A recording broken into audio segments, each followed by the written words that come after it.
আজকে যদি বলা হয় রাত 12টায় মালাকুল মাউত এসে আপনার রূহ নিয়ে যাবে, this night is your last night in your life, আপনার জীবনে এটা শেষ রাত, এখন আপনি যে নামাজের সুযোগটা পাবেন, লাস্ট চান্স, আপনি ওই দিন কি করবেন?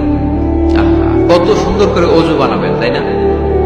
সাদা ধবধবে পাঞ্জাবি পরে আতর মাখবেন, মুসল্লাটা বিছিয়ে, হায় রে কি সুন্দর নামাজ, কি সুন্দর রুকু দিবেন আপনি। ওই দিনের রুকুটা হবে আপনার জীবনের শ্রেষ্ঠ রুকু, ওই দিনের সেজদা হবে আপনার জীবনের শ্রেষ্ঠতম সেজদা। সেজদায় লুটিয়ে পড়ে চোখের পানি দিয়ে আপনি জায়নামাজ ভিজিয়ে দিবেন, তাই না? কারণ আপনি confirm this is your last সালাহ, এটা আপনার শেষ নামাজ। তো প্রত্যেক ওয়াক্তে যে দাঁড়াই, কোনো গ্যারান্টি আছে যে আরেকটা নামাজের সুযোগ পাবো?